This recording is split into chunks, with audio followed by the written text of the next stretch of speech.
Keith, don't you do it! Did you shoot him?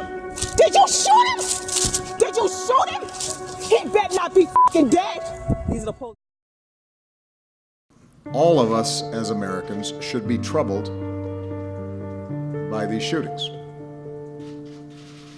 because these are not isolated incidents. They're symptomatic of a broader set of racial disparities that exist in our criminal justice system.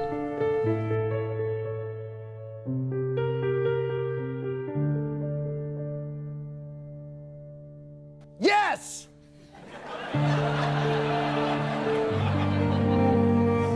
That is the outrage.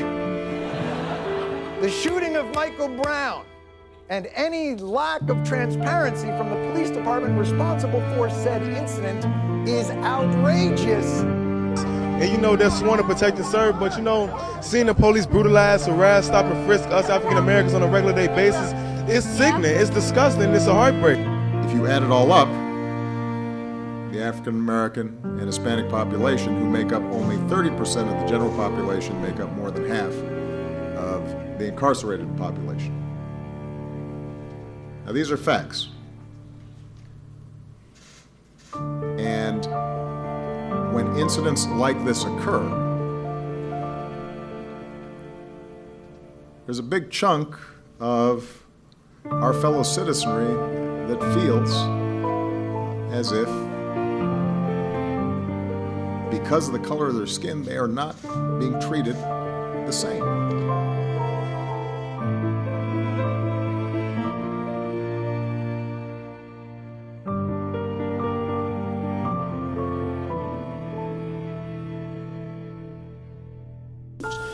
And this force that is so visible in the Harlem community creates a spirit of resentment in every Negro.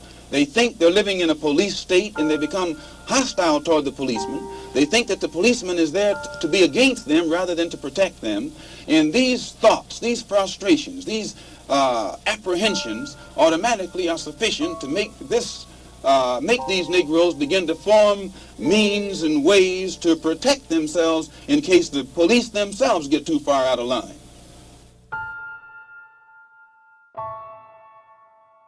Institutional racism exists in this country. African American community is not delusional about this. What is happening in Charlotte is not just about Charlotte, it's about Tulsa, it's about Cleveland, it's about Baltimore, it's about Ferguson. It is about the fact that racism exists in the DNA of America, and the only way that we're going to deal with it is to confess our sins. It didn't start with police and it doesn't end with police. It is the entire system. And as an African American mother of an African American son who is a law enforcement officer, who has been racially profiled throughout his life, who does wear a badge and a gun, who I do worry about on both ends, let me just tell you this. We have to deal with these issues in a very real way, and the African American community is sick and tired of the same sad song being played over and over and over and over again. And just like novelist James Baldwin and activist James Baldwin said, he said to be black in America and to be relatively conscious is to be in a rage all the time. And when we have leaders who don't even want to acknowledge that we have institutional racism in this country, political, economic, financial, we have to admit that, and we have to do something about it.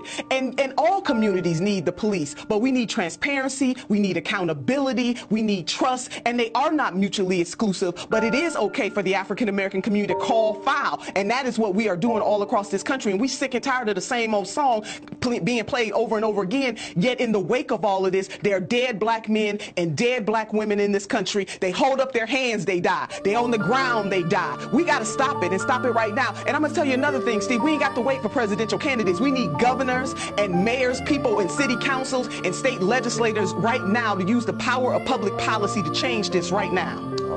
We are black people, and we shouldn't have to feel like this. We shouldn't have to protest because y'all are treating us wrong. We do this because we need to and have rights. And it's incumbent on all of us to say, we can do better than this. We are better than this.